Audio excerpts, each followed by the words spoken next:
ए बगड़ा सुन। हाँ भैया। हम आगे आगे पानी मारता नहीं, अते पीछे पीछे झाड़ू मरिए, एकदम दबा के मरिए, चकाचक। चला।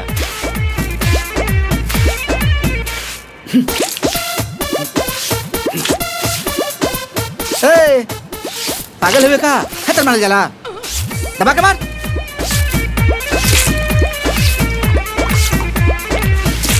क्या बात है, बड़ा दुआर उआर चमकावा तड़ा। प्रणाम चाचा। अरे आयुष्मान बाबा बेटा। वो कहा कि छोट भाई के बर देखवा लो के आवन जावन लगा रहता, कब होने से कब होने से, कब कहने से क्या जाता पता नहीं है। ऐसे भोरे भोरे उठ के अम्मी के साफ सफाई करता जा। बहुत जरूरी कर डाला जी। अब मुंह कता रे, जल्दी जल्दी बाहर।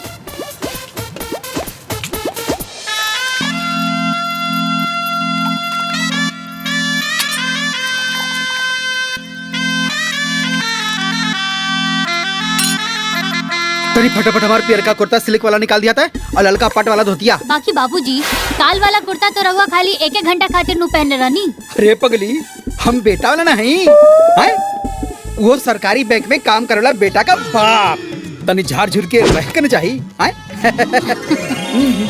ए सुनो तारू। हाँ कपड़वा ना निकल होगा हो। बस निकाला तनी जी। बे कब कह के गनी हम। भाभी इमा में से कौन सा नमकीन चाय पे दिया? अरे बाबूनी, हाँ जो पहले पैकेट खुलल बा ऊ खत्म होई तब ना ई खुलाई। हाँ अरे दुल्हन, हाँ इलायची वाला चाय पत्ती कहाँ भाव? सब क्यों दम धरा, हम सब क्यों के समस्या सुलझावतानी। हाँ रुकी।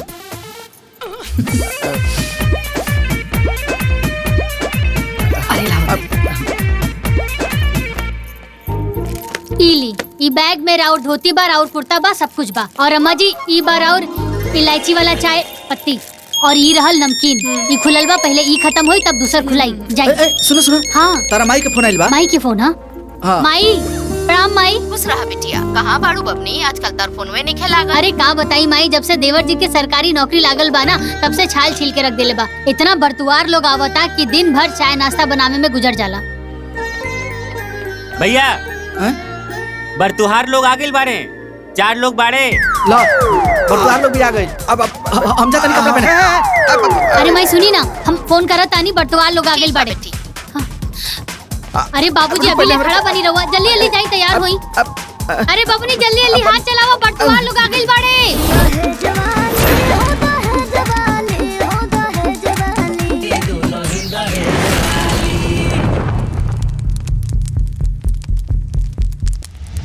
बूझली लाल बाबूजी, 36 गुणगणना बनाता और सबसे बड़ी खुशी की बात तो ई है, केहू के 22 गुण बनेला, केहू के 26 गुण बनेला, और रहुआ के तो 36 गुण बनाता।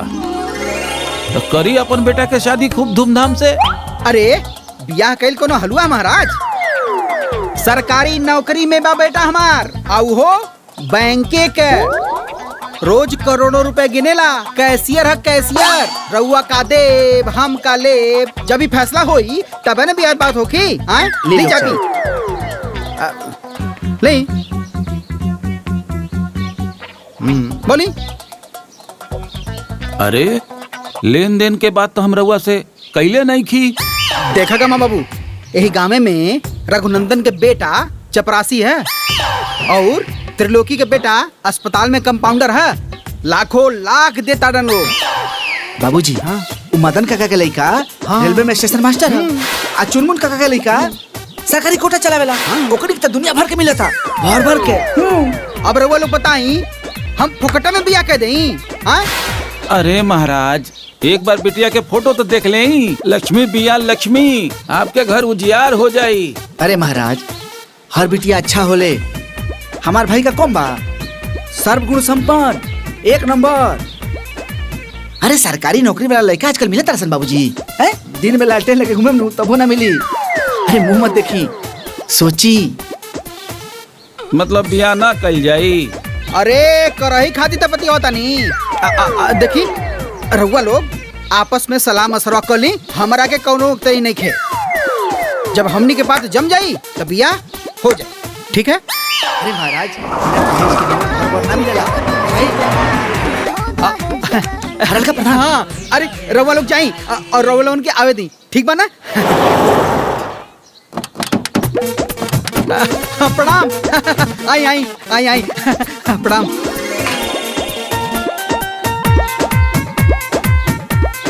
अरे प्रणाम। आई आई। अरे शीतल सुना तारू, जल्दी से चाय नमकीन तैयार कर दो, दूसरा लोग आइल बा। सुना तारू, हरलका प्रधान जी दूसर बार देखवा लेके आइल बड़े। हम पहले ही देख ले रानी जी, है? यही से चाय तैयार बा। तारा मालूम बा, मारुति कार से आइल बा लोग, पैसा वाला पार्टी बुझाता। सुनी जी, केहू के आगे ना इतना झुकला के कोनो जरूरत नहीं है। हमार देवर जी इतना लायक बाड़े त लोग तो अइबे जेबे करी ना, आ दुआरी पे भीड़ त लगबे करी। सही कहता रे तू। एगो बात कही, तू हऊ अनपढ़ लेकिन एकदम बात कर लो पढ़ल लिखल नहीं। का भैया, जब देखा हमेशा भाभी के अनपढ़ गंवार कहेला। अरे बबुनी, अब अनपढ़ बानी तो बानी। तोहारी ये बात हमरा बड़ा अच्छा लग रहा। अब चाय दे जल्दी। अच्छा सुनी जी, ये चाय नाश्ता ना जल्दी से बाहर लेके जाई, दुआरी पे हित नाथ के आदर कइल जाला। ठीक कहता रे तू। ली जल्दी से लेके जाई।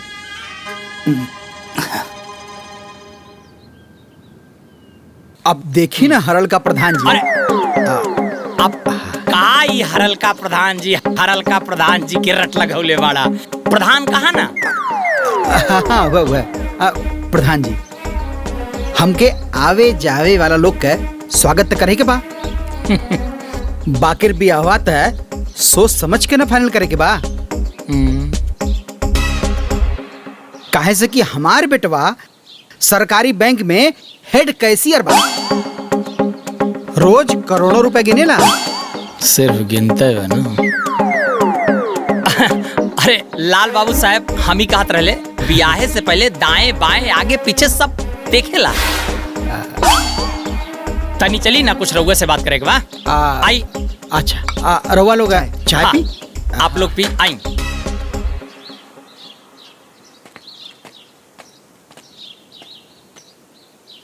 का दहेज दहेज के रट लगौले बड़ा? हाँ, का तो दहेज के चक्कर में ठगा जाइबा ना तो सारी होशियारी निकल जाई। मतलब हम अपन लायक बेटा के लायक परिवार खोजतानी, तू हमारा के समझाओ तो ना। अरे तुम्हारा लायक परिवार भी होके के चाहिए। मतलब हमार परिवार घटुआ बा? कितना बीघा खेत बा, कितना में मकान बा, चासा बासा दासा बा। मतलब तू हमरा के हिसाब ले आल बड़ा कि बरतुहार लेके आल बड़ा? आए तुहार उलग ना बड़ा तो काहे बहस करता रहा? अरे हम चाहतानी कि तू दहेज के चक्कर में खड्डा में मत गिर जा, बस। हम पागल नहीं की, हमरो के आँख और कान दोनों बा। हजार का बाजार फोकट में नहीं खिला का प्रधान। मुझला इस जवाहर में केहू का बेटा बा हमारे बेटा का लायक? आए हमारे बेटा हेड कैशियर बा, वो सरकारी बैंक में रोज करोड़ों रुपए गिनता। अरे तो सिर्फ गिनता, रखत ना बा ना। रखिए प्रधान जी, देखिए जब एक दिन हमार बेटा बड़के घर में बहू लेके आई तब तू देखबा प्रधान। कर बड़के घर में बियाह करबा। जलन खोर कहीं का, सब जरूरत देख के। चलो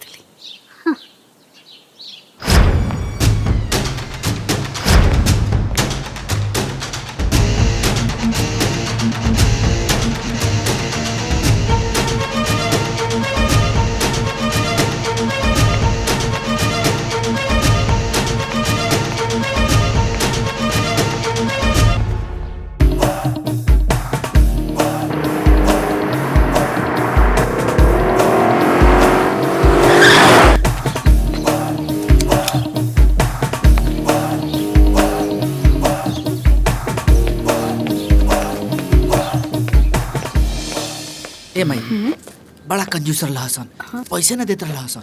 हाँ चकना। ए माई, इली सामान।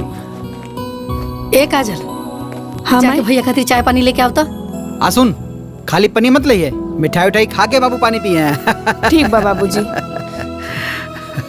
राहुल। हाँ भैया। काजल के एडमिशन वाला कोचिंग में बात कैला है? अरे एकरा में बात का करे के बा, पैसा दे के एडमिशन करा दिया जाए। जाना तारा भैया, आज दूगो पार्टी आए रहल। एगो पार्टी मोटरसाइकिल से और दूसर मारुति कार से। एगो पार्टी तो हरलका प्रधान जी लेके आए रहे हैं। अरे पगला प्रधान के बात मत कर, हरलका प्रधान के बाबूजी से बगजा कर ले सर। वही कहे ना, सरवा हमरा के चिंदी चोर समझत रहे। अरे हमार बेटा ओले कैले बानू ताव ना बानब का आए कहीं भी हरू गरू के यहाँ अपने बेटा का बिया थोड़ी ना दे। दमदार पार्टी चाहिए, दमदार। अरे बाबूजी ये सब का तमाशा लगौले बाड़ा। वैसे भी बियाह हमेशा अपन बराबरी वाला में कइल जाला। एकदम बोके हुआ। जब तू वो लायक बाड़ा तब न द्वार पर दौड़ा चलो अगुआ लोग। हैं, हमने के बुला देते हैं बाबूजी। अरे जौन लड़का लायक ना होले उ तो इतना रंग दिखावेले। आ हमार देवर जी लायक बाड़े ता हमनी के काहे ना रंग दिखाई। हाँ भला बताओ, सब केहू अपना बेटा बेटी के बियाह खातिर बड़का बड़का घर खोजेला, तो हमनी के भिखारी खोजी सन। तू लोग तो एकदम फुल प्लान करके बैठल हुआ है बेटा। प्लान ना है, ये हमार किस्मत बा, ये हमारे परिवार के किस्मत बा। तब है ना तू औलाद कैले बाड़ा, तब है ना लोग आके डुमलिया खाता। अरे इतना अकतैला के कौनो जरूरत नहीं के। हमार देवर जी के बियाह एकदम छाट के बियाह होई।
संभारे रहा तू लोग अपना जीत ले।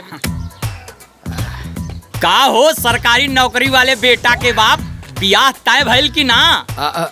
अब रउआ बताइए हरलका प्रधान जी। अरे मर्दवा, हरलका प्रधान बोलब जरूरी बा का? अरे रउआ प्रधान जी भी बोल सकेला। हाँ हाँ हुआ प्रधान जी। अब केहू आके कहता कि हमार बेटी पढ़ल लिखल बिया बाकिर दहेज नहीं खे, केहू आके कहता कि हमार बेटी सुंदर बिया बाकिर दहेज नहीं खे, केहू कहता कि हम खानदानी बाटी बाकी दहेज नहीं खे। अब रउआ बताई महाराज, जब बड़का बड़का घर का लोग हमारे घरे डेरा डलले बाड़े तो हम काहे छोटे घर में बिया करी? हमार बेटा बड़ा नौकरी में बा तो बड़े घर का पतो लाई। हाथी कीन लेला से क्यों बड़का आदमी ना हो जाला, अरे हाथी किनला से पहले ओकरा राखे के औकात होखे के चाहिए। मतलब तू का कहल चाहता रहा? बेटा नौकरी में का हो गई, तू तब पगला गई बड़ा हो। तोहरा औकात बा बड़का घर में बियाह करे के। हरल का प्रधान, तोहरा घर में तो कोनो प्राइवेटो में भी सरकारी चपरासी भी ना बा, तो तोहरा के हमार बेटा के नौकरी कैसे बर्दाश्त होखी? हम सब समझतानी। आज पूरा गांव के मुँहे माटी लगल बा। काहे मुँहे माटी लागल बा हो? तोहरा कंगाली में एगो नौकरी का मिल गई, तू बड़का राजा बुझता रहा। अतना का भिखारी बानी?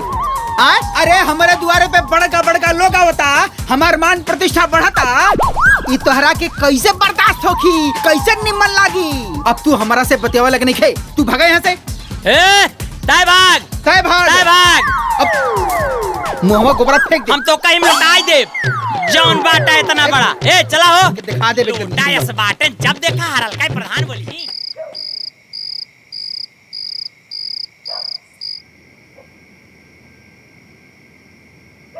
सरवाई गांव वाला हमने के इज्जत बढ़ता तो देख के जरता रहे सन। का भइल जी? अरे हऊ हरल का प्रधानवा कहता कि हाथी रखे के औकात चाहिए। अरे ससुरा, हमार बेटा जवार में नाम चमकोले बा, तो राखी काहे अनार होता? अरे बाबूजी, तो ओकरा पास ये सब बतियावे कहे जाता रहा तू? अरे हम बतियावे ना के लनी है, वो तो हम गोबर फेंके के लनी है, तो मिल गई। अरे उनके मन में डाह बा बाबूजी, उनके भतीजा के त पैदलो भी बर्तवार नहीं खियावत सन, लेकिन हमार देवर जी के 4 पहिया से आवत अड़े सन। अरे काहे नहीं हसन, हमार भाई हेड कैशियर बा बैंक में, वो सरकारी। हाँ। एक मिनट, हम रवा लोग से फिर से कह देता नहीं। रवा लोग कार मोटरसाइकिल देखल छोड़ दी, कौनो भी लड़की देख के ब्याह हो जाओ। अरे कौनो लड़की आई, घर बार चूल्हा चौका ये नु देखी। अरे उकामा तो बड़का घर के लड़कियों आके करी। जब हमनी के दिन दशा बदलता तो ते काहे पेच फसावता रे? जब हम सही कहता नहीं तो रवा लोग के उल्टा लगाता। तो जहाँ मन करी वहाँ हमार ब्याह कर दा। अरे ऐसे कैसे देवर जी, जहाँ मन करे तहाँ बियाह कर दा। अरे रउआ जैसन सुंदर सुशील आ सरकारी नौकरी वाला वर पावे खातिर ना त लोग माटी कोड़ देले। देख ली हाँ, गाँव के सब लोगन के चेहरा पे ना माटी पुज जाई जब हमरा घर में बड़ घर के देवरानी जी आई हैं। तू एकदम सही कहा तारू। हाँ। बाबूजी ला फूफा के फोन आयल हा। हेलो पाहुन, प्रणाम पाहुन। खुश रहा। ए लाल बाबू, काल हम एगो तगड़ा पार्टी लेके आवत तानी। हाँ, राहुल के बियाह खातिर। आई स्वागत बा। हाँ, हम समय से आ जाए। हाँ? सुनाओ, पाहुन जी का फोन रहे, कहत रहे तगड़ा पार्टी लेके आवत हमें। देवर जी, हमनी के देवरानी जी ना एकदम छाट के लेके आई।